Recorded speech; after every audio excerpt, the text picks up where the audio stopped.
कहानी की शुरुआत होती है अक्टूबर 1989 से, जहां 43 औरतें अचानक से प्रेग्नेंट होकर अपने बच्चों को जन्म देती हैं। अचानक मतलब एकदम अचानक, खड़े खड़े बस में, स्विमिंग पूल में, कहीं भी एक ही दिन में ये प्रेग्नेंट भी हो गए और इनकी डिलीवरी भी हो गई। मतलब वो सारे 43 बच्चे स्पेशल हैं, बट अनफॉर्चुनेटली सब बच नहीं पाते। ऐसे ही 7 स्पेशल बच्चों को सर रेजिनाल्ड हारग्रीव्स नाम का एक करोड़पति अडॉप्ट कर लेता है और इन्हें अपने special academy the umbrella academy में ले जाकर उनकी सुपर हीरो ट्रेनिंग शुरू करता है। Number 1 Luther, number 2 Diego, number 3 Allison, number 4 Klaus, number 5 या इसका कोई नाम नहीं है, नंबर 6 बेन और नंबर 7 वानिया। मिस्टर हारग्रीव्स ने इन सबको अपनी हवेली में रखा होता है, जहां का बटलर एक चिंपैंजी है और इनकी मम्मी एक रोबोट है।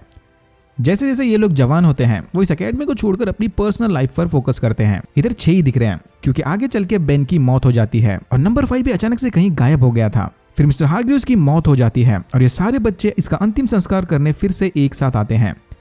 बाकी सबको तो मिस्टर हारग्रीव्स की मौत एकदम नॉर्मल लगती है, बट लूथर को लगता है कि इसका मर्डर हुआ है। उसी वक्त नंबर 5 टाइम ट्रेवल करके वापस प्रेजेंट में आता है।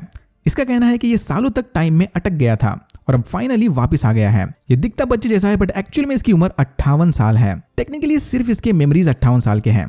5 के सुपर पावर्स हैं टाइम एंड स्पेस में ट्रैवल करना। स्पेस एंड टाइम ट्रैवलिंग में क्या डिफरेंस है, उसके लिए मेरा डार्क Q&A वाला वीडियो देख लेना।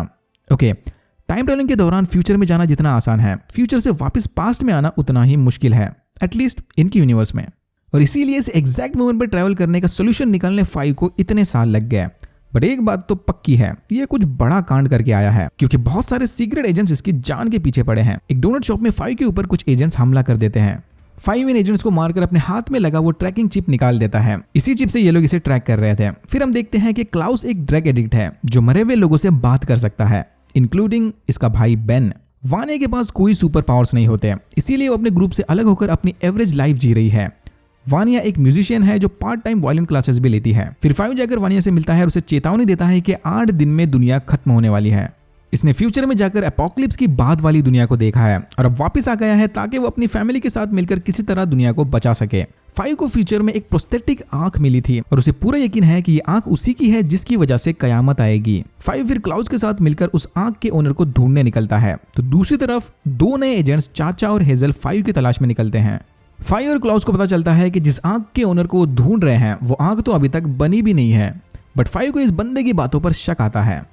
ये फिर यहाँ से निकलकर अपने फ्यूचर पार्टनर को मिलने जाता है, जिसके साथ फ्यूचर में 5 ने 30 साल बिताए हैं। फिर हम देखते हैं कि 5 की ये फ्यूचर पार्टनर एक मैनिक्वीन है। कहा था ना इसकी स्टोरी थोड़ी अजीब है। फिर अचानक से एजेंट चाचा और हेजल वहां आकर 5 पर हमला कर देते हैं। डिएगो की पुरानी फ्रेंड या एक्स गर्लफ्रेंड डिटेक्टिव इडोरा पैच डोनट शॉप में हुए उस हादसे की छानबीन करती है। यहीं से पता चलता है कि कोई और भी है जो इस केस के बारे में पूछताछ कर रहा है। पैच समझ जाती है कि शायद ये काम डिएगो का ही है, क्योंकि इसने इससे पहले भी डिटेक्टिव बनने के बहुत नाटक किए थे। दूसरी तरफ एलिसन अपने पापा की यादों को ताजा करने के लिए कुछ पुराने वीडियोस देख रही होती है कि तभी अचानक उसे कोई शॉकिंग चीज दिखती है। एलिसन वीडियो में देखती है कि उनकी मम्मी ने ही इनके पापा को जहर वाली खीर चाय पिलाई थी। उधर वानिया के पास वायलिन सीखने एक नया स्टूडेंट आता है और ये दोनों इंस्टेंटली कनेक्ट हो जाते हैं। एलिसन जाकर ये वीडियो अपने भाइयों को दिखाती है और ये फिर सब मिलकर सोचने लगते हैं कि इन्हें अपनी मम्मी के साथ क्या करना चाहिए, शट डाउन कर दें। तभी वहां पर 5 को ढूंढते चाचा और हेजल आते हैं और इन पर हमला कर देते हैं। मुझे नहीं लगता इन दोनों को पता था कि ये लोग सुपर हीरोज के अड्डे पर हमला कर रहे हैं। चाचा और हेजल किसी तरह अपनी जान बचाकर वहां से भाग जाते हैं, बट जाते जाते अपने साथ क्लाउस को किडनैप करके ले जाते हैं। चलिए अब बात करते हैं लूथर की अजीब सी बैक स्टोरी की। कुछ साल पहले एक फेल्ड मिशन के बाद लूथर मरते मरते बच गया। लूथर की जान बचाने मिस्टर हारग्रीव्स ने उसे एक स्पेशल सीरम का इंजेक्शन दिया था, जिसके बाद लूथर की जान तो बच गई, बट उसकी बॉडी गोरिल्ला जैसे हो गई। फिर मिस्टर हारग्रीव्स ने लूथर को एक स्पेशल मिशन को कंप्लीट करने चांद पर भेज दिया। चाचा और हेजल वाले हमले के दौरान डिएगो अपनी मम्मी को शट डाउन कर देता है, बट बाकी सबको लगता है कि शायद ये काम उन एजेंट्स का था। चाचा और हेजल क्लाउस को टॉर्चर करके उससे 5 के बारे में इंफॉर्मेशन उगलवाते हैं। अपने ड्रग एडिक्शन की प्रॉब्लम की वजह से क्लाउस सब कुछ उगल देता है कि 5 उस प्रोस्थेटिक आंख के बनाने वाले का पीछा कर रहा है। 5 को फिर पता चलता है कि ये भाई साहब इलीगली आंखें बनाकर ब्लैक मार्केट पर बेचते हैं, तो हो सकता है कि इसीलिए इस आंख का कोई रिकॉर्ड नहीं है। जब 5 बाहर अपनी पूछताछ कर रहा होता है, तभी चाचा और हेजल उस बंदे की लैब में जाकर सारे सबूत जला देते हैं ताकि 5 के हाथ कुछ ना लगे। डिटेक्टिव पैच एक लीड का पीछा करते हुए चाचा और हेजल के अड्डे पर जाती है और वहां से क्लाउस को भगा देती है। क्लाउस तो किसी तरह भाग जाता है, बट यहाँ डिटेक्टिव पैच चाचा के हाथों मारी जाती है।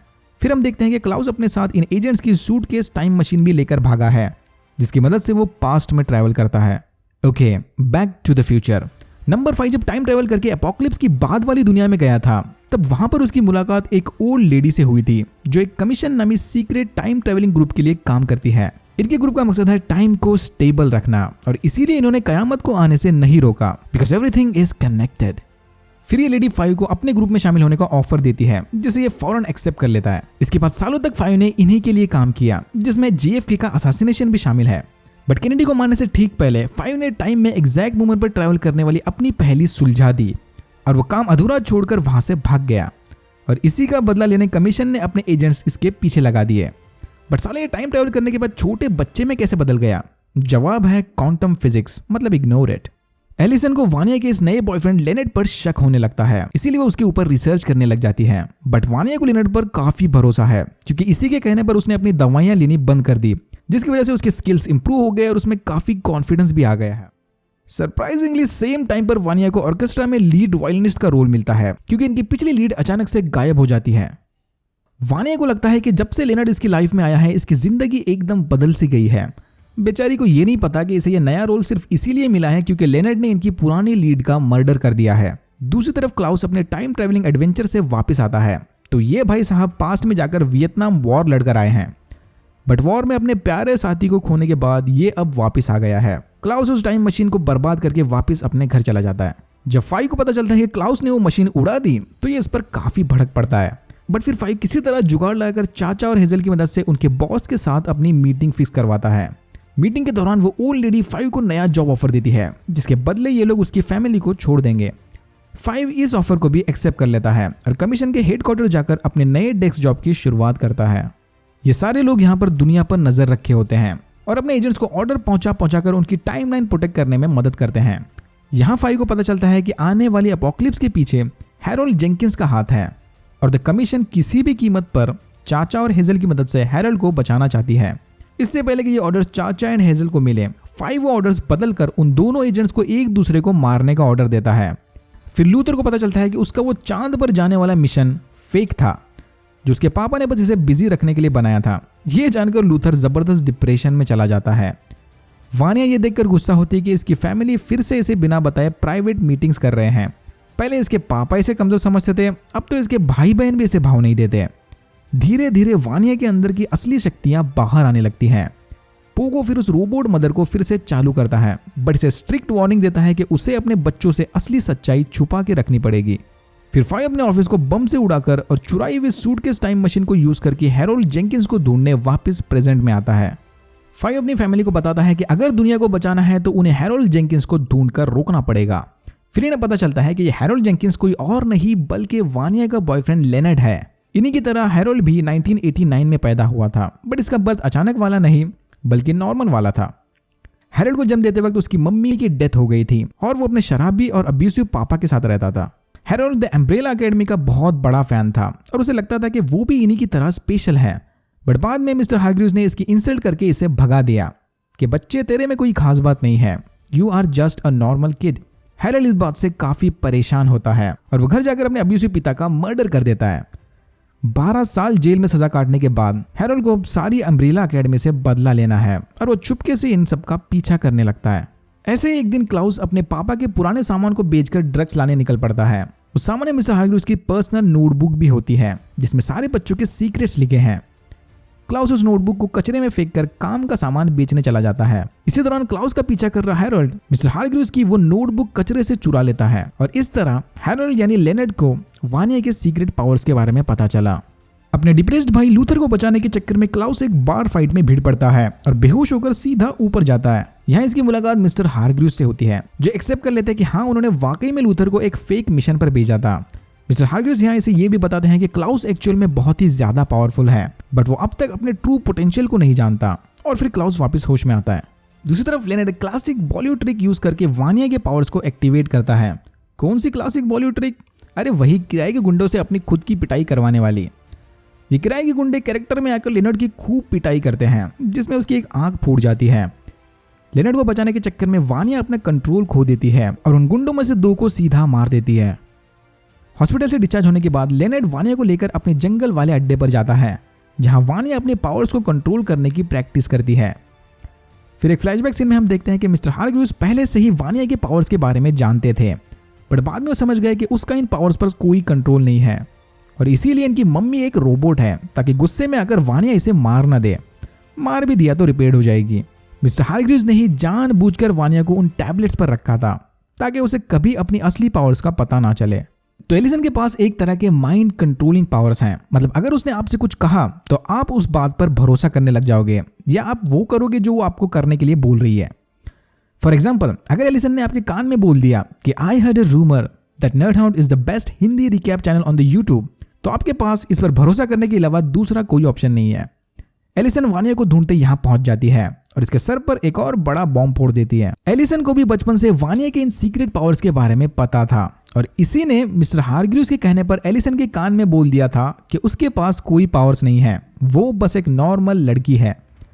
समझ रहे हो? मतलब वानिया के इस बिलो एवरेज स्ट्रगलिंग लाइफ के पीछे एलिसन का हाथ है। यह सुनते ही वानिया गुस्से में आउट ऑफ कंट्रोल हो जाती है और एलिसन का गला काटकर लेनेट के साथ वहां से भाग जाती है। घर पहुंचने पर वानिया को लेनेट के पास छुपाई अपने पापा की नोटबुक मिलती है और वो समझ जाती है कि ये भी बस उसे अपने मतलब के लिए यूज कर रहा है। फिर गुस्से में वानिया लेनेट को भी मार देती है। समय रहते एलिसन को उसके भाई ढूंढ लेते हैं और वो बच जाती है, बट अपने इंजरीज की वजह से बोल नहीं पाती। एलिसन फिर एक पेपर पर लिखकर सबको बताती है कि वानिया में भी सुपर पावर्स हैं। वानिया जब इनसे मिलने अपने घर आती है तब लूथर उसे एक टाइट जादू की झप्पी देकर बेहोश कर देता है और ले जाकर एक केज में बंद कर देता है। अंदर कैद वानिया फिर से अपना कंट्रोल खो देती है और केज को तोड़कर बाहर आती है। इसी दौरान चाचा हेजल और वो डोनट शॉप वाली एग्नेस के बीच भी अजीब सा लव ट्रायंगल चला होता है। वो इतना इंपॉर्टेंट नहीं है। हाँ, I know it's not a love triangle, but जैसा कि मैंने कहा, नॉट इंपॉर्टेंट। केज को तोड़कर बाहर आने पर Vanya full super Saiyan mode में जाती है और अपना सारा गुस्सा पापा की हवेली पर निकाल देती है। एलिसन और उसके भाई किसी तरह वहां से अपनी जान बचाकर भाग जाते हैं, बट बेचारा पोगो वानिया के हाथों मारा जाता है और द मदर बिल्डिंग के मलबे में दब जाती है। माना कि पोगो इतना बेचारा नहीं था, बट स्टिल यार। बाहर आते आते क्लाउस भी अपना फुल पोटेंशियल हिट करता है, मतलब इसकी मदद से उनका डेड भाई बेन अब लाइव चीजों से इंटरैक्ट कर सकता है। सो टेक्निकली क्लाउस चाहे तो भूतों को और पावरफुल बना सकता है। Cool but not so cool. यहां से निकलकर सारे बोलिंग एली में जाकर आगे की प्लानिंग करने लगते हैं। तभी फाइव को वो ओल्ड लेडी यानी द हैंडलर का बुलावा आता है। फाइव जब जाके द हैंडलर से मिलता है तो उसे पता चलता है कि ये एक ट्रैप था। इस हैंडलर ने फाइव को अपने फैमिली से अलग किया ताकि वो उन्हें ठिकाने लगा सके। उधर बोलिंग एली में फाइव की फैमिली पर कमीशन के एजेंट्स का हमला होता है, बट सारे किसी तरह वहां से बच के भाग जाते हैं। फाइव भी होटल रूम से निकलकर अपने फैमिली को बचाने चला जाता है। द हैंडलर ने यहाँ अपने पास हेजल की गर्लफ्रेंड यानी वो डोनट शॉप वाली एग्नेस को बांध कर रखा है। फिर हेजल चाचा से पीछा छुड़ाकर होटल रूम आता है और द हैंडलर को मारकर एग्नेस को बचा लेता है। ये भाई ने अब पार्टी बदल ली है और अब इसे भी दुनिया को बचाना है ताकि वो एग्नेस के साथ अपनी जिंदगी बिता सके। अपने पापा की हवेली को बर्बाद करने के बाद वानिया सीधा ऑर्केस्ट्रा अटेंड करने जाती है, मानो जैसे कुछ हुआ ही ना हो। वानिया ये देखकर खुश होती है कि इतना सब होने के बावजूद भी इसकी फैमिली यहाँ इसे सपोर्ट करने आई है, बट फिर ये जल्दी समझ जाती है कि ये लोग यहाँ इसे सपोर्ट करने नहीं बल्कि पकड़ने आए हैं। फिर वानिया गुस्से में अपना कंट्रोल खोकर अल्ट्रा इंस्टिंक्ट मोड में चली जाती है और अपने सारे भाइयों को हवा में उड़ा देती है। जब अंदर ये सब चला है तब क्लाउस कमीशन की आर्मी से लड़ रहा होता है। फिर क्लाउस बेन के पावर्स को यूज करके सबको हरा देता है, मतलब ये मरे हुए सुपर हीरोज की पावर्स भी यूज कर सकता है। डिएगो फिर चाचा को मारकर डिटेक्टिव पैच का बदला लेने की कोशिश करता है, बट बाद में उसे जाने देता है। ये सोचकर कि ये गलत है, पैच अगर जिंदा होती है तो मुझे ऐसा करने से रोक लेती। लग रहा है ये चाचा सेकंड सीजन में भी आने वाली है। जब वानिया अपने भाइयों को उड़ाने में बिजी होती है तब एलिसन पीछे से गोली चलाकर इसका ध्यान भटकाती है।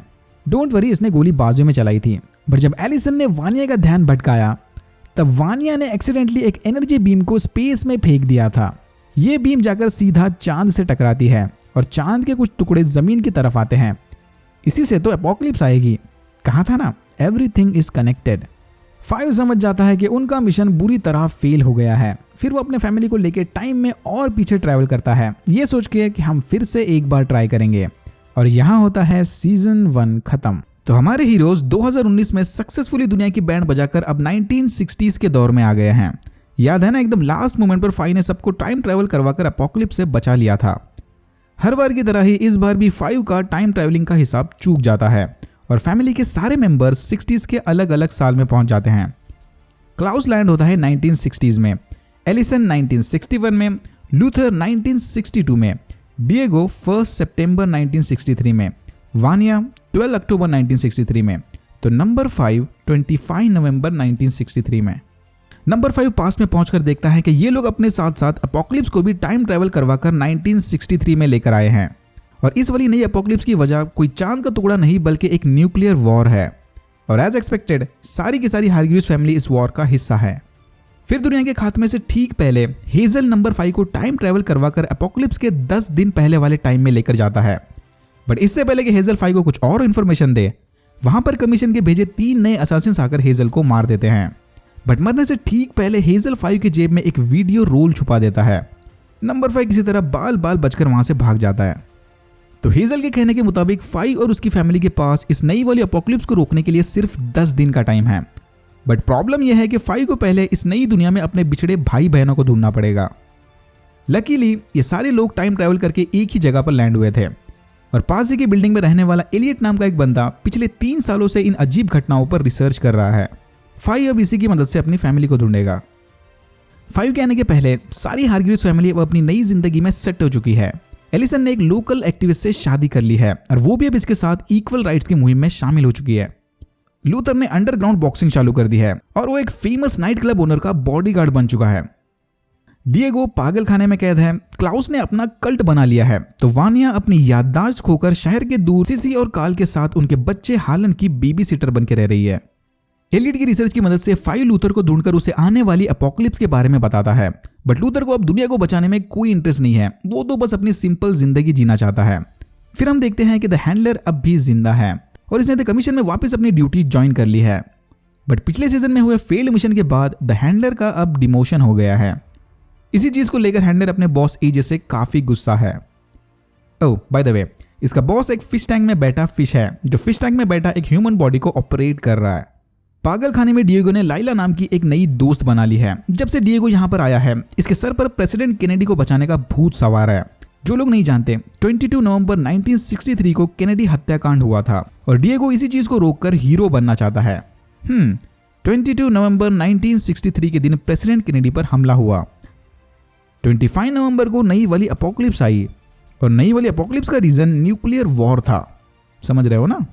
वो कमीशन के भेजे असासिन्स डिएगो को ढूंढते हुए पागल खाने पर हमला कर देते हैं और इसी मौके का फायदा उठाकर डिएगो और लाइला पागल खाने से भाग जाते हैं। फिर डिएगो, लाइला और 5 एलियट के घर जाकर हेजल का दिया वो वीडियो देखते हैं। सरप्राइज सरप्राइज, ये वीडियो केनेडी के असासिनेशन वाले दिन का है। डबल सरप्राइज, केनेडी के असासिनेशन में इनके पापा रेजिनाल्ड हारग्रीव्स का भी कुछ हाथ है। इसी चीज को कंफर्म करने 5 और डिएगो 1963 वाले मिस्टर हारग्रीव्स को मिलने जाते हैं, जहां छोटा पोगो और हारग्रीव्स 5 और डिएगो को बुरी तरह जख्मी करके वहां से भाग जाते हैं। ओके, सीजन 2 का मैक्सिमम पार्ट सारी हारग्रीव्स फैमिली के बॉन्डिंग पर फोकस करता है कि कैसे इनकी अजीब सी अडॉप्टेड फैमिली धीरे धीरे एक दूसरे का साथ देते हैं। और इसीलिए मैं इस बॉन्डिंग वाली चीजी डिटेल्स को स्किप करके सीधा मेन स्टोरी पर जाऊंगा। लूथर को पता चलता है कि वानिया अपनी याददाश्त खो चुकी है और एलिसन ने शादी कर ली है। एलिसन की शादी की खबर सुनकर लूथर का दिल बुरी तरह से टूट जाता है और इसी चक्कर में वो बॉक्सिंग मैच हारकर अपने जॉब और घर दोनों से हाथ धो बैठता है। डोंट वरी, एलिसन और लूथर ब्लड सिबलिंग्स नहीं बल्कि अडॉप्टेड सिबलिंग्स है, तो चलता है I guess. Klaus off transfer होकर एकदम जैक स्पैरो में बदल रहा है। बट डोंट वरी, धीरे धीरे ये अपनी लाइफ को सीरियसली लेने लगता है और सीजन के एंड तक ये अपने भाई बेन की मदद से एक जिम्मेदार इंसान बन जाता है। Will see about that. Diego और लाइला के बीच चक्कर शुरू होता है तो उधर वानिया अपनी मालकिन सिसी के साथ ही अफेयर कर लेती है। लगता है दुनिया की चिंता सिर्फ 5 को ही पड़ी है, बाकी सारे तो बस मजे मारने में लगे हैं। फिर हमें पता चलता है कि लाइला हैंडलर की अडॉप्टेड बेटी है जो एक्चुअल में कमीशन के लिए काम करती है। हैंडलर ने इसे यहाँ खास 5 की रक्षा करने भेजा है। डिएगो, 5 और लाइला हारग्रीव्स का पीछा करते एक डिनर पार्टी तक पहुंच जाते हैं, जहां डिएगो की मुलाकात ग्रेस की ह्यूमन वर्जन से होती है। अपेरेंटली 1963 में ग्रेस हारग्रीव्स की गर्लफ्रेंड थी और आगे चल के हारग्रीव्स ने इसी की याद में वो मम्मी रोबोट बनाया था। फिर इन पर वो असासिन्स हमला कर देते हैं। जब 5 और डिएगो इनसे लड़ने में बिजी होते हैं तब हारग्रीव्स इनके हाथ से निकल जाता है। दूसरी तरफ वानिया सिसी को सब कुछ छोड़कर अपने साथ चलने के लिए कहती है। अनफॉर्चुनेटली इनकी ये सारी बातें सिसी का मेंटली इल बेटा सुन लेता है और भागते हुए जाकर पानी में कूद जाता है। वानिया अपनी पावर्स की मदद से इसे बचा लेती है, बट इसे सीपीआर देते वक्त एक्सीडेंटली इस बच्चे में अपने थोड़े पावर्स ट्रांसफर कर देती है। इस चीज को याद रखना, ये चीज स्टोरी के लिए इंपॉर्टेंट थी इसलिए बता रहा हूँ। बाकी के कैरेक्टर्स की personal stories not so important. The handler plan बनाकर वो 3 असासिन्स में से एक भाई को मार देती है और इसका जिम्मेदार डिएगो को बताती है। मतलब अब इन असासिन्स की हारग्रीव्स फैमिली के साथ पर्सनल दुश्मनी हो गई है। इसी का बदला लेने ये लोग जाकर बेचारे एलियट को मार देते हैं। ओगा फॉर ओगा, एन आई फॉर एन आई। फिर मिस्टर हारग्रीव्स अपने सारे फैमिली मेंबर्स को इनविटेशन देकर एक जगह मिलने के लिए बुलाते हैं। एज एक्सपेक्टेड मिस्टर हारग्रीव्स को इनकी बातों पर जरा भी यकीन नहीं आता कि ये लोग फ्यूचर से आए उसके गोद लिए बच्चे हैं। और फिर उनके बिना किसी सवाल का जवाब दिए हारग्रीव्स मीटिंग को छोड़कर 5 के साथ वहां से चला जाता है। इधर मिस्टर हारग्रीव्स 5 को एक सलाह देते हैं जिसके बारे में हम आगे बात करेंगे। द हैंडलर 5 से मिलकर उसे एक ऑफर देती है कि अगर इसने कमीशन के सारे बोर्ड मेंबर्स को मार दिया तो वो इसकी और इसकी फैमिली की वापस 2019 में जाने में मदद करेगी, क्योंकि इसके पास भर भर के टाइम ट्रैवलिंग सूटकेस पड़े हैं। 5 समझ जाता है कि दुनिया को बचाने का बस यही एक तरीका है और वो कमीशन के सारे बोर्ड मेंबर्स को मार के एजे को हैंडलर के हवाले कर देता है। वादे के मुताबिक हैंडलर 5 को टाइम ट्रैवलिंग सूटकेस दे देती है, बट 5 के पास अपनी सारी फैमिली को इकट्ठा करने सिर्फ 90 मिनट्स का टाइम है। इसी दौरान कार्ल को सिसी और वानिया के अफेयर के बारे में पता चलता है और वो वानिया को घर छोड़कर जाने के लिए कहता है, बट वानिया उल्टा सिसी और उसके बच्चे को लेकर 5 के साथ 2019 में जाने का प्लान बनाती है। घर से भागने से पहले सिसी अपने हस्बैंड के लिए गुड बाय नोट छोड़कर जाती है और उसकी इसी गलती की वजह से कार्ल के कुछ पुलिस दोस्त बीच सड़क में इनकी गाड़ी रोक लेते हैं। वानिया अपने पावर्स की मदद से इनसे लड़ने की कोशिश करती है, बट फिर एक पुलिस ऑफिसर इसे बेहोश करके अपने साथ लेकर जाता है। वो असासिन्स अपने भाई की मौत का बदला लेने एलिसन के घर पहुंच जाते हैं, जहां एलिसन अपने पावर्स को यूज करके एक भाई से उसके दूसरे भाई को भी मरवा देती है। और इसी चक्कर में हारग्रीव्स फैमिली समय रहते एक साथ नहीं आ पाते और 5 का 2019 की नई टाइमलाइन में जाने वाला प्लान फेल हो जाता है। 5 को फिर याद आता है कि इधर 1963 में उसका खुद का ओल्डर वर्जन भी मौजूद है। छोटा 5 और लूथर फिर जाकर बूढ़े 5 से मिलते हैं। इनका प्लान यह है कि इसकी टाइम ट्रैवलिंग सूटकेस यूज करके 2019 के लिए एक नई टाइमलाइन बनाना। याद है ना 5 कमीशन के लिए एज ए असासिन काम करता था और कमीशन के हर एक असासिन के पास अपनी एक पर्सनल सूटकेस टाइम मशीन होती है। वानिया के सुपर पावर्स देखने के बाद पुलिस इसे सीधा FBI के हवाले कर देती है। FBI को लगता है कि वानिया रशियंस की भेजी कोई सुपर सोल्जर है और फिर वो लोग इसे टॉर्चर करके इससे सच्चाई उगलवाने लग जाते हैं। इसी दौरान लाइला डिएगो को बेहोश करके जबरदस्ती अपने साथ अपनी मम्मी से मिलवाने ले जाती है और इसे अपना बॉयफ्रेंड बताकर कमीशन के ऑफिस में जॉब दिलवा देती है। इधर डिएगो हब नामी एक एजेंट की मदद से 23 नवंबर वाले फ्यूचर को देखता है, जहां इसे एक शॉकिंग न्यूज पता चलती है। तो हारग्रीव्स फैमिली की टाइम ट्रैवल करके 60s में आने की वजह से पास्ट की टाइमलाइन बदल गई और एक नई टाइमलाइन क्रिएट हो गई। इस वाली टाइमलाइन में केनेडी का मर्डर नहीं होता, बल्कि इसी वक्त वानिया अल्ट्रा इंस्टिंक्ट मोड में जाकर FBI की बिल्डिंग उड़ा देती है और इसी धमाके की वजह से प्रेसिडेंट की रैली कैंसिल हो जाती है। अमेरिका को लगता है कि यह हमला रशिया ने किया था और इसी के चलते दुनिया में न्यूक्लियर वॉर यानी वर्ल्ड वॉर 3 शुरू हो जाता है, द न्यूक्लियर अपोकलिप्स। लो भाई, इधर भी अपोकलिप्स की वजह वानिया ही है। फिर डिएगो कमीशन के ऑफिस से भागकर अपने फैमिली को लेकर FBI के उस बिल्डिंग में चला जाता है ताकि वो समय रहते वानिया को रोक सके। इन्हें आने में थोड़ी देर हो गई। FBI के लगातार टॉर्चर करने की वजह से वानिया अब अपना कंट्रोल खो चुकी है और इसका पावर इतना स्ट्रांग है कि कोई इसके पास भी नहीं जा पाता।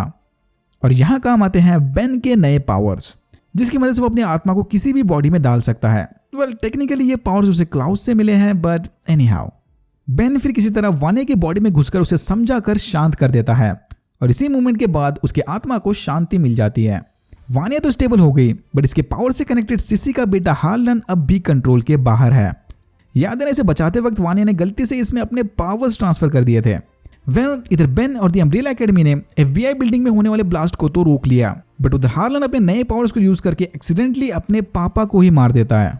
नो ब्लास्ट मतलब नो अपोकलिप्स और नो अपोकलिप्स मतलब केनेडी अपनी रैली को कंटिन्यू करके अब ओरिजिनल टाइमलाइन की तरह ही मारा जाएगा।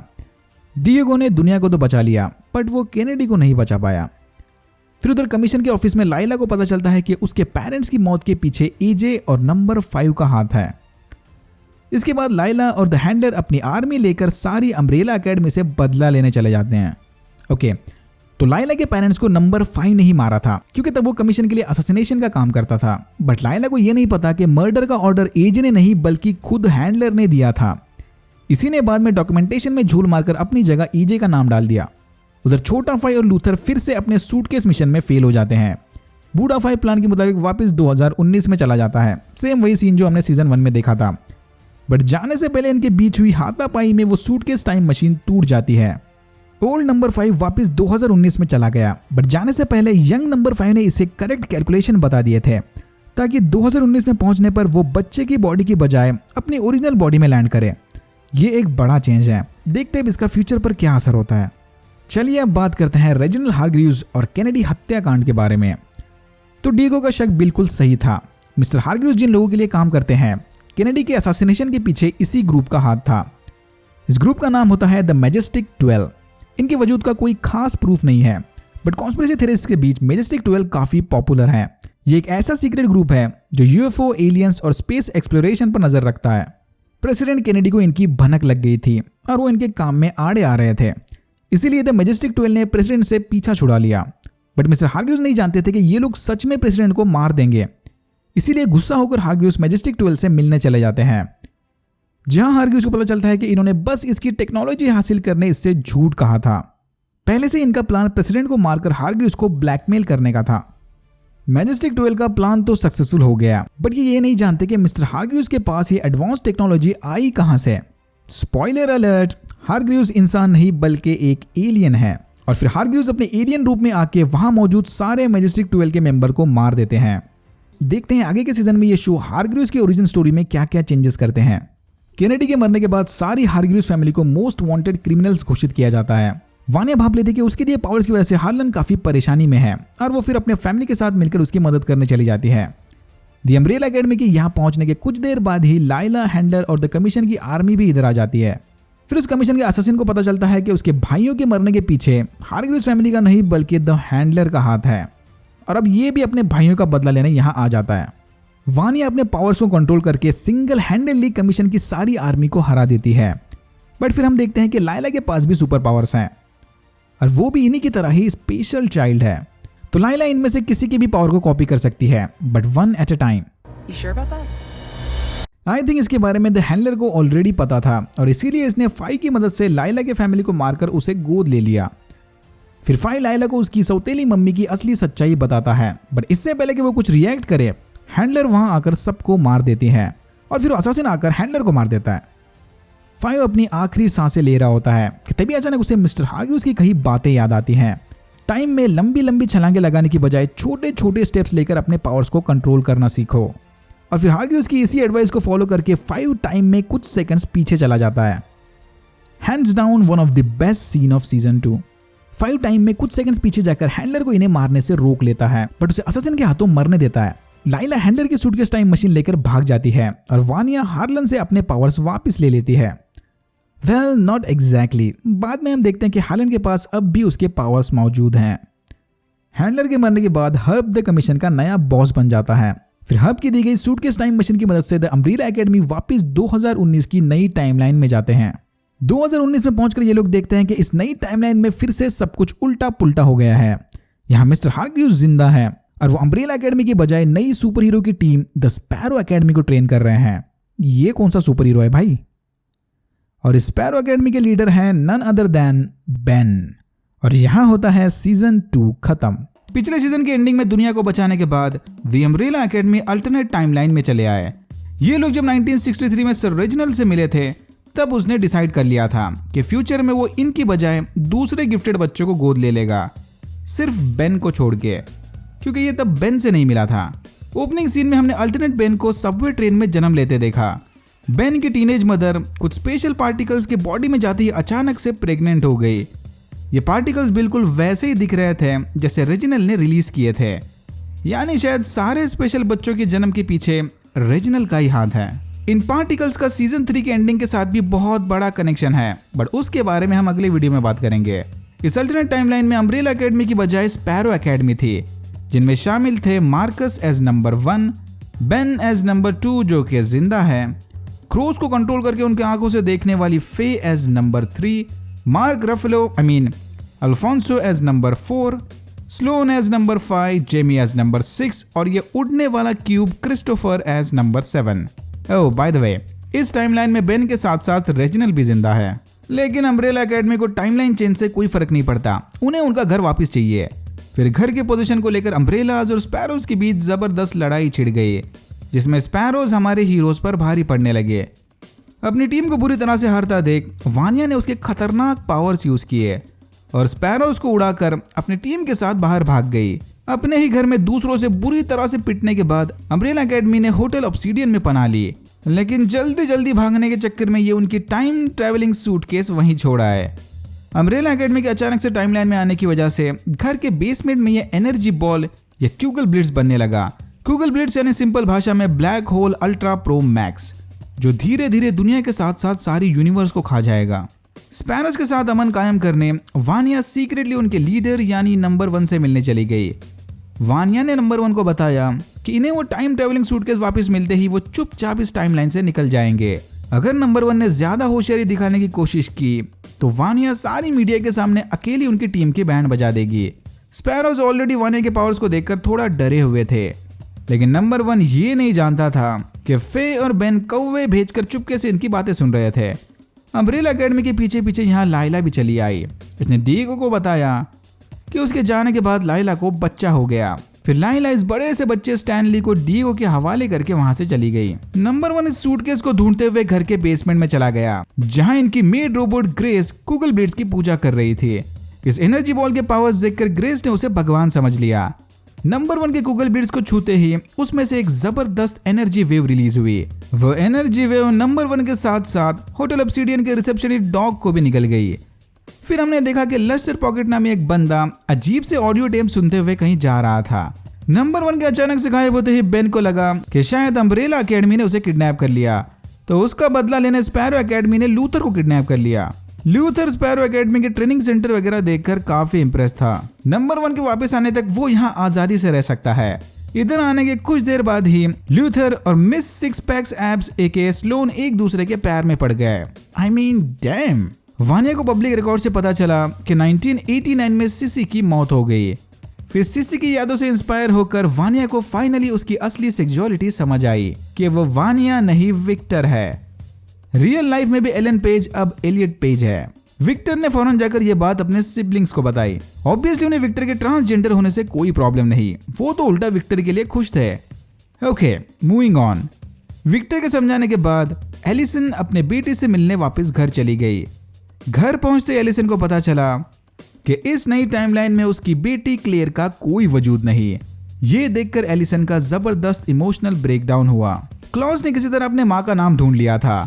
क्लॉज को किसी भी हालत में उसकी माँ से मिलना था। इसके बहुत जिद करने के बाद नंबर 5 भी क्लॉज के साथ उसकी माँ को ढूंढने चला गया, जहां इन्हें एक दहला देने वाली न्यूज पता चली। सरप्राइजिंगली इस टाइमलाइन में अम्ब्रेला एकेडमी के मेंबर्स की सारी माएं उन्हें जन्म देने से पहले ही मर गए थे। यानी इस टाइमलाइन में अम्ब्रेला एकेडमी के अचानक से आने से इन्होंने ग्रैंडफादर पैराडॉक्स ट्रिगर कर दिया। ग्रैंडफादर पैराडॉक्स एक फेमस टाइम ट्रैवल पैराडॉक्स है, जिसके बारे में बहुत सारे लोग ऑलरेडी जानते होंगे।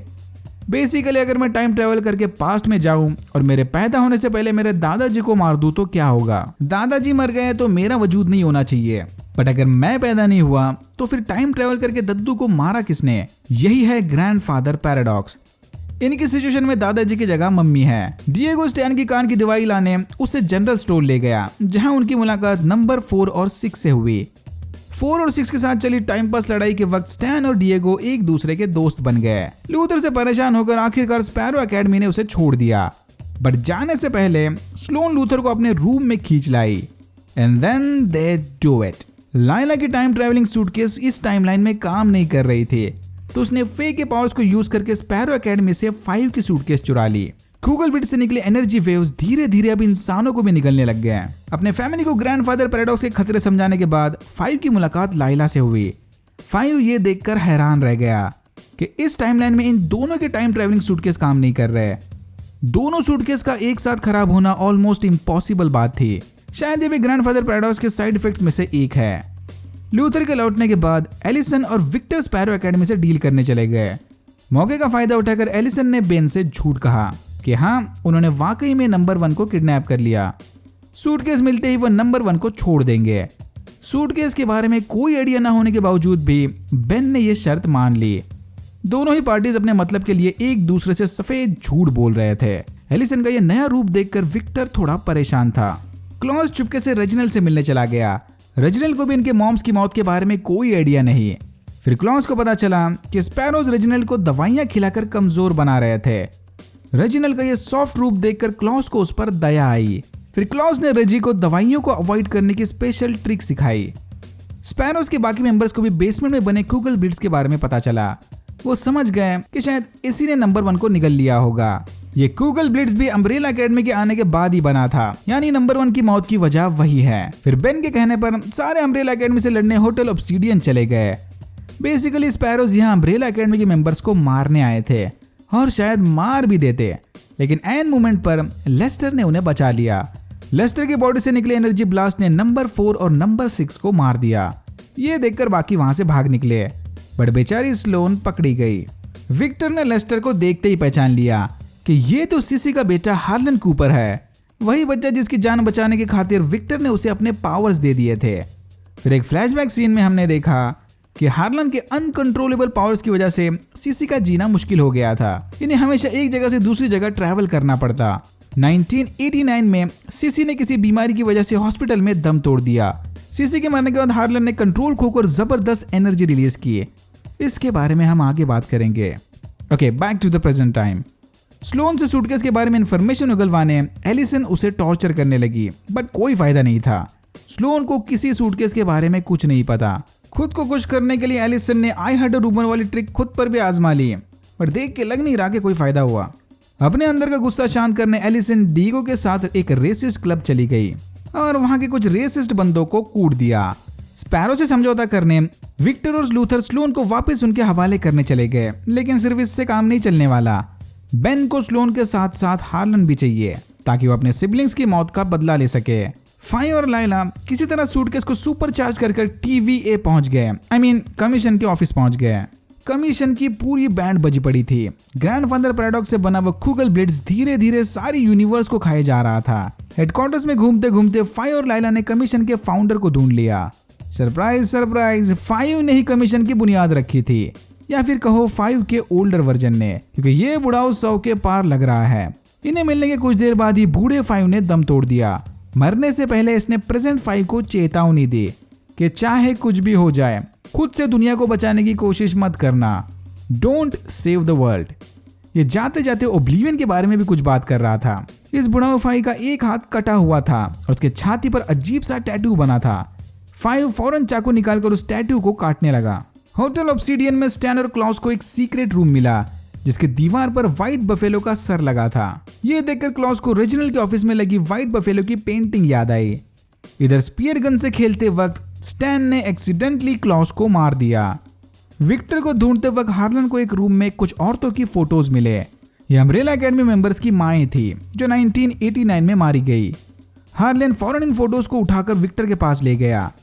सीसी के मरने के बाद वाला इंसिडेंट याद है जब हार्लन ने कंट्रोल खोकर जबरदस्त एनर्जी रिलीज की थी।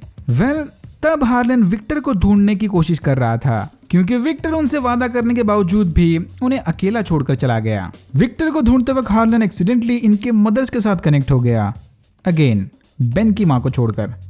बट वेट, कहीं हार्लन के इस कनेक्शन की वजह भी रेजिनल्ड की वो स्पेशल पार्टिकल्स तो नहीं? जो भी हो, हार्लन उसके पावर्स को कंट्रोल नहीं कर पाया और कम्युनिकेट करने के बजाय उसने सबको मार दिया। हार्लन ने ही इनके मदर्स को मारकर ग्रैंडफादर पैराडॉक्स को ट्रिगर किया था। क्लॉस की आंख खुलने पर उसने देखा कि वो पर्गेटरी या आफ्टर लाइफ में पहुंच गया। यहीं पर क्लॉस की मुलाकात उसकी लेट मदर से हुई। इसने क्लॉस को समझाया कि वो उसकी मौत की वजह ढूंढने की बजाय किसी इंपॉर्टेंट काम पर फोकस करे। क्लॉस की मां ने उसे बताया कि वो अब तक 56 बार मर चुका है। यही क्लॉस के सुपर पावर्स हैं, वो प्रैक्टिकली अमर है। फायर और लाइला वन वे टिकट निकालकर किसी तरह वापस इस टाइमलाइन में आ गए। सब लोग ये देखकर हैरान थे कि साला सूटकेस तो इनके पास है।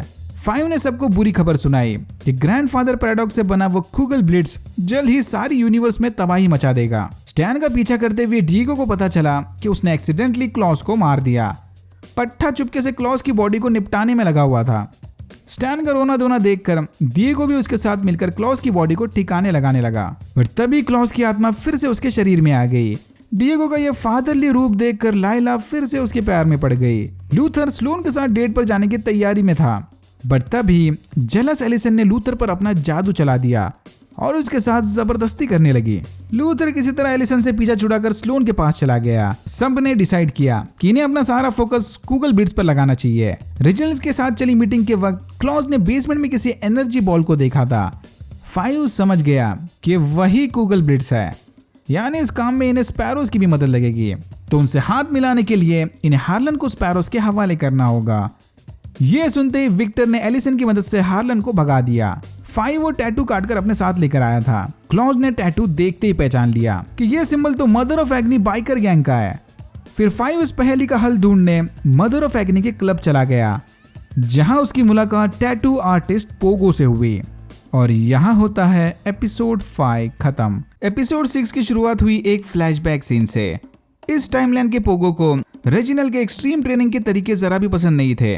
रेजिनल स्पैरो एकेडमी के मेंबर्स को इंसानों की जगह हथियारों जैसा ट्रीट करता था। बस इसी बात को लेकर पोगो और रेजिनल के बीच झगड़ा हो गया और उसने स्पैरो एकेडमी छोड़ दी। जाने से पहले पोगो ने नंबर 1 को ये दवाइयां थमा दी, जिसकी मदद से वो रेजिनल को कंट्रोल कर सकते थे। Okay, back to the present time. Diego और लाइला स्टैन को ढूंढते ढूंढते व्हाइट बफेलो रूम पहुंच गए। तभी डिएगो की नजर दीवार पर बने टनल पर गई। इन्हें लगा कि स्टैन पक्का इसी टनल के उस पार गया होगा। फिर ये दोनों भी टनल के जरिए रूम के दूसरी साइड पहुंच गए। टनल के दूसरी साइड किसी तरह का पॉकेट डायमेंशन या अल्टरनेट होटल बना था। टनल के एक साइड होटल ऑब्सीडियन तो दूसरी साइड होटल ऑब्लिवियन। लूथर को बार बार स्लोन से मिलने आता देख बेन ने ऑफिशियली उसे स्पैरो एकेडमी ज्वाइन करने का इन्विटेशन दिया। 5 पोगो का पीछा करते हुए उसके ट्रेलर के पास पहुंचा। पोगो ने 5 को बताया कि टैटू पर बना ये दूसरा सिंबल रेजिनल के सीक्रेट प्रोजेक्ट ऑब्लिवियन का है। प्रोजेक्ट ऑब्लिवियन ने रेजिनल को एकदम पागल बना दिया था। ये नाम सुनते ही 5 को क्लिक हुआ कि उसके बूढ़े वर्जन ने भी मरने से पहले यही नाम लिया था। फिर टाइम लूप को कंप्लीट करने इस 5 ने भी अपनी छाती पर वो टैटू बनवा लिया।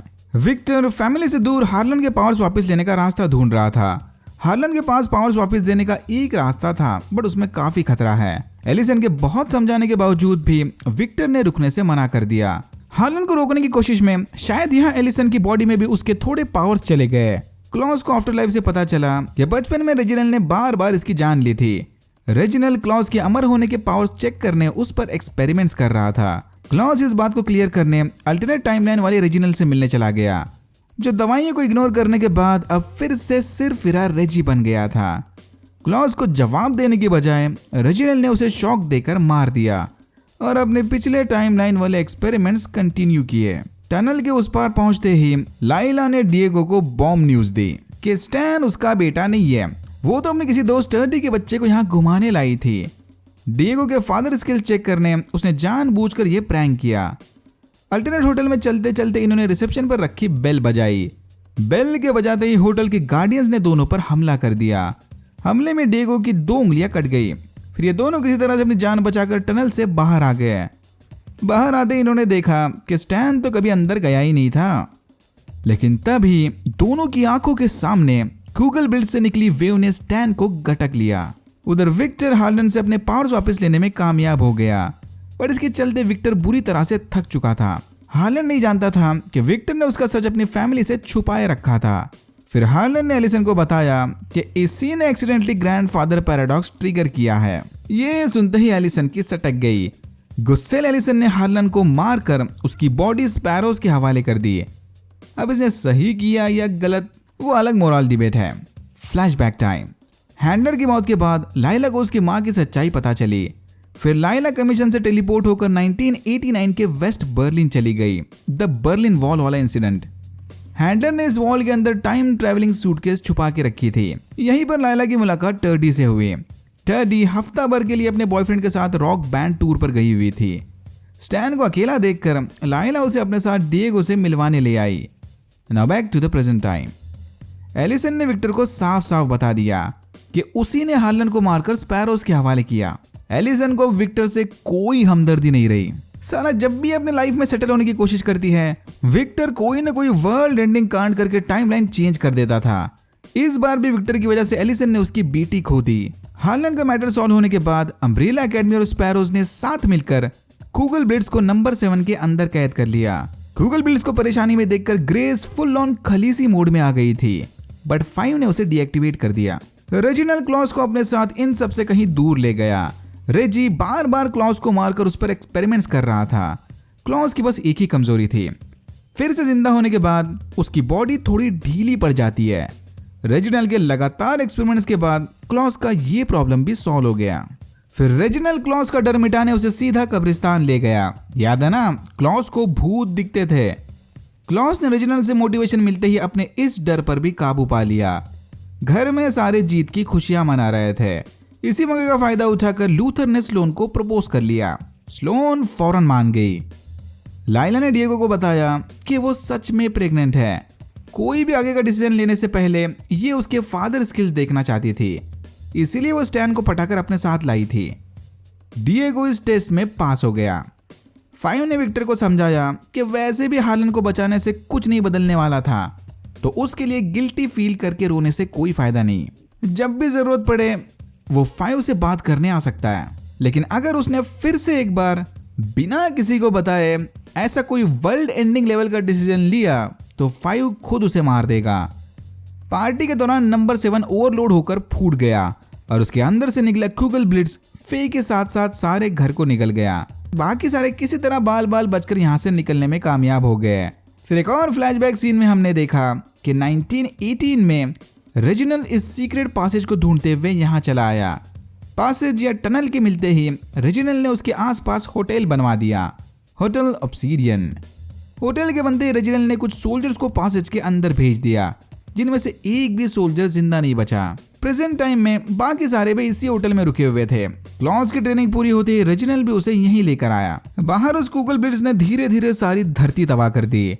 बस इस होटल को छोड़कर सारे बेटे फ्यूचर की प्लानिंग में लगे हुए थे कि तभी लूथर और स्लोन ने उन्हें अपनी शादी पर बुलवा लिया। भाड़ में गई दुनिया और यूनिवर्स, ये दोनों तो पूरे जश्न से शादी करेंगे। बेन को छोड़कर बाकी सारे लूथर के बैचलर पार्टी के लिए इनवाइटेड थे। अब इतना एटीट्यूड दिखाओगे तो ऐसा ही होगा ना। शादी की रात रेजिनल और फाइव ने जबरदस्त स्पीच देकर सबको इमोशनल कर दिया। लूथर के कहने पर विक्टर एलिसन से माफी मांगने चला गया, बट ये इसे कभी नहीं माफ करने वाली। दारू के नशे में टल्ली होकर बेन फुल खुल गया और उसने क्लॉज के सामने सब कुछ खोल दिया। रात होते ही सारे लूथर और स्लोन को प्राइवेसी देकर अंदर चले गए।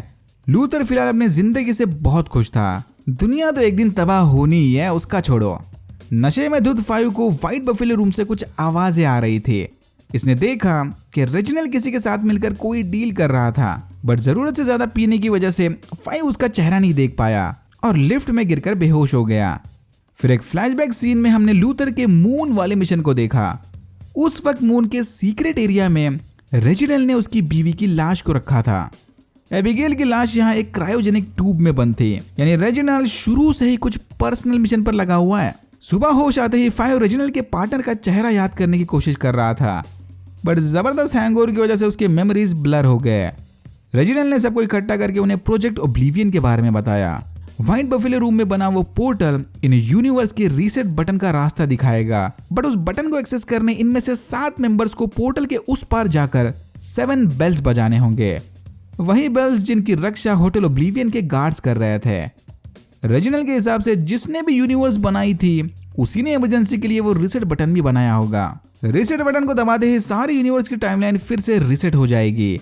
एलिसन, बेन, क्लॉज और लाइला रेजिनल के साथ उस पोर्टल में जाने के लिए तैयार हो गए, but number 5 Diego, Viktor, Luther और स्लोन को इस मिशन में कोई इंटरेस्ट नहीं था। रेजिनल को इस मिशन को पूरा करने 7 लोग चाहिए थे, तो वैसे भी आधे लोगों को ले जाकर कोई फायदा नहीं। अचानक से एलिसन विक्टर से माफी मांगने चली गई। एलिसन के बिहेवियर में इतने चेंजेस देखकर विक्टर, लूथर और फाइव को उस पर शक होने लगा। रेजिनल जानता था कि फैमिली को साथ लाने के बस 2 ही तरीके थे, या तो शादी या फिर फ्यूनरल। इसका शादी वाला आइडिया तो फेल हो गया, तो फिर इसने लूथर को मारकर फ्यूनरल वाला रास्ता चूज किया। रेजिनल ने लूथर की मौत का इल्जाम होटल ओब्लिवियन के गार्डियंस पर डाल दिया, ताकि बाकी सारे लूथर की मौत का बदला लेने टनल के उस पार चले जाएं। सरप्राइजिंगली रेजिनल का ये प्लान काम कर गया। फाइव को अचानक से याद आया कि पिछली रात रेजिनल ने एलिसन के साथ डील की थी, यानी इसकी जो भी प्लानिंग थी एलिसन उसमें शामिल है। धीरे धीरे कुगल ब्लिट्स इस होटल को भी निकलने लग गया। इनके पास अब पोर्टल के अंदर जाने के अलावा दूसरा कोई रास्ता नहीं है। सबके अंदर जाने के बाद पीछे बस रेजिनल और क्लॉज बचे थे। फिर रेजिनल ने क्लॉज को धक्का मारकर टनल के बाहर निकाल दिया। क्लॉज के जरिए इसने सारी फैमिली तो इकट्ठा कर ली, लेकिन ये अब इसके किसी काम का नहीं। क्लॉज को मिशन का हिस्सा बनाना यानी काम को और स्लो करना। गूगल ब्लिट्स में जाने से पहले क्लॉज ने बफेलो के सामने कूदकर अपनी जान दे दी ताकि समय रहते ये आफ्टर लाइफ में पहुंच सके। होटल ओब्लिवियन पहुंचते ही 5 ने विक्टर को बताया कि एलिसन भी रेजिनल के साथ मिली हुई है। आफ्टर लाइफ में लूथर ने क्लॉज को रेजिनल की सच्चाई बता दी कि वो एक एलियन है और उसी ने अपने मिशन को पूरा करने लूथर का मर्डर कर दिया। लूथर को लगता है कि अगर क्लॉज चाहे तो वो अपने आप को यहाँ से बाहर निकाल सकता था। स्लोन और इनकी फैमिली को क्लॉज की मदद की जरूरत है। उधर होटल ओब्लिवियन में रेजिनल के कहने पर सारे इन 7 सिंबल्स को ढूंढने लग गए। ये सिंबल्स या 7 बेल्स ही इन्हें यूनिवर्स के रीसेट बटन तक पहुंचाएंगे। टीम के बढ़ते ही रेजिनल ने चुपके से बेल बजाकर गार्डियंस को बुलवा लिया। गार्डियंस के साथ चली लड़ाई के दौरान 5 और विक्टर ने एलिसन को रेजिनल की डील के बारे में पूछा। पहले तो एलिसन ने इस बात से साफ इनकार कर दिया, पर बाद में इसने विक्टर के सामने कन्फेस किया कि हाँ, ये रेजिनल के प्लान में शामिल है, बट लूथर और क्लॉज की मौत में इसका कोई हाथ नहीं। लूथर की बातों से इंस्पायर होकर क्लॉज आफ्टर लाइफ से इस डायमेंशन में चला आया। वापस आते ही क्लॉज ने सबको रेजिनल की सच्चाई बताई कि इसी ने अपने मकसद के लिए लूथर और क्लॉज की जान ली थी। इन्होंने 3 में से 2 गार्डियंस को तो मार दिया था, बट एक अब भी आजाद घूम रहा है। 5 ने ऊपर से सिजिल के 7 सिंबल ढूंढ लिए, बट तभी उस गार्डियन ने इन पर हमला कर दिया।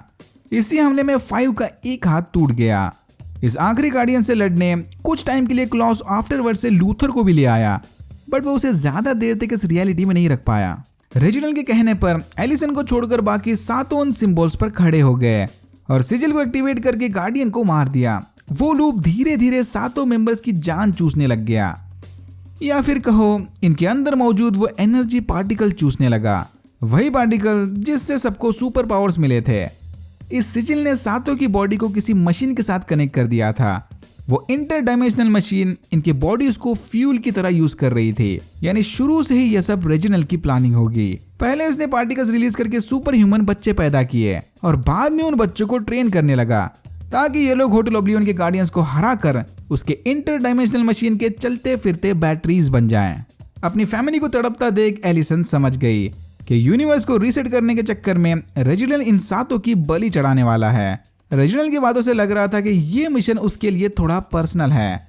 अपने फैमिली को बचाने की खातिर एलिसन ने रेजिनल को मार दिया। यहीं पर एलिसन ने एक बार बिना आई हर्ड रूमर बोले भी अपने पावर्स यूज किए थे। कैसे, क्या पता। एलिसन ऑलरेडी ऐसे 1-2 बार कर चुकी थी। शायद हार्लन की बॉडी से निकले पार्टिकल्स ने एलिसन के पावर्स अपग्रेड कर दिए। ओके, रेजिनल की एलियन स्कल को देखकर सारे हैरान रह गए। रेजिनल को मारने के बाद एलिसन ने रीसेट बटन दबाकर एक और नई टाइमलाइन बनाई। इस नई टाइमलाइन में क्लेयर और रे दोनों जिंदा थे। शायद रीसेट होने की खुशी में यूनिवर्स ने एलिसन को डबल गिफ्ट दे दिया। 1960s वाला पार्टनर भी मिल गया और अपनी प्रेजेंट टाइम वाली बेटी भी मिल गई। क्या पता, शायद इस नई टाइमलाइन में रे क्लेयर का फादर हो। देखने में तो सब कुछ एकदम too good to be true लग रहा था भाई। इतना ही नहीं, इस टाइमलाइन में तो लूथर भी जिंदा था, वो भी फुल ऑन ह्यूमन फॉर्म में। 5 का हाथ वापस आ गया, डिएगो की उंगलियां आ गई। जल्दी सबको रियलाइज हुआ कि इस टाइमलाइन में स्लोन का कोई पता नहीं था और उनके सुपर पावर्स काम नहीं कर रहे। शायद उस मशीन ने इनके अंदर के सारे मैजिक पार्टिकल्स चूस लिए, यानी वो भी अब बाकियों की तरह नॉर्मल ह्यूमन थे। एलिसन अकेली ऐसी थी जो सिजिल के बाहर खड़ी थी, तो मे बी इस यूनिवर्स में भी उसके पास पावर्स होंगे और इसके तो कपड़े भी चेंज नहीं हुए।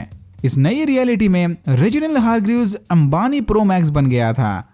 जहां देखो उसी के कंपनीज बने थे। रेजिनल एक बड़े से टावर के अंदर से अपनी बीवी एबिगेल के साथ शहर को देख रहा था। सरप्राइजिंगली एबिगेल ने बिल्कुल वैसे ही कपड़े पहने थे जैसे चांद पर रखी उसकी डेड बॉडी ने। कहा था ना, रेजिनल ये सब पर्सनल रीजन के लिए कर रहा है। सीजन 1 में हमने देखा था कि अपनी बीवी को खोने के बाद रेजिनल उसके प्लैनेट से अर्थ पर चला आया।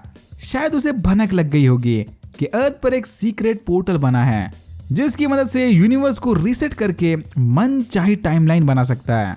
अब ये यूनिवर्स और यूनिवर्स का बैकएंड एक्सेस देने वाली मशीन किसने बनाई ये नहीं पता, लेकिन रेजिनल को किसी तरह से इस मशीन के बारे में पता चल गया। मे बी यूनिवर्स को रीसेट करने वाले के सारे विशेष पूरे होते होंगे, इसलिए रीसेट बटन दबाने पर एलिसन को सब कुछ इकट्ठा एक साथ मिल गया। रेजिनल ने भी मशीन को चालू करने में ऑलमोस्ट 99% का काम किया था, तो शायद लगे हाथ उसके विशेष भी पूरे हो गए। बट अगेन ये सब थियरीज हैं, असली कहानी तो अगले सीजन में पता चलेगी। और साला इस टाइमलाइन में भी 1989 वाली डेट उतनी ही ज्यादा इंपॉर्टेंट लग रही है। फिर मिड क्रेडिट सीन में हमने देखा कि बेन सबवे में बैठा किताब पढ़ रहा था। ये वही ट्रेन है जिस पर बेन का जन्म हुआ था, लेकिन अब ये कौन सा बेन है, ओरिजिनल टाइमलाइन वाला या फिर इस नई टाइमलाइन वाला? क्योंकि स्पैरो एकेडमी वाला बेन तो ऑलरेडी इनके साथ है, दो बेन हो गए अब। अगर स्पैरो एकेडमी वाला बेन है तो टेक्निकली स्लोन को भी कहीं होना चाहिए। Alright, that's it for now. अगर आपको वीडियो अच्छा लगा तो please like share and subscribe for more videos like this. मैंने ऐसे और भी वीडियोस बनाए जिनके लिंक्स आपको डिस्क्रिप्शन बॉक्स में मिल जाएंगे। Thank you very much for watching and I am hoping to see you in my next one.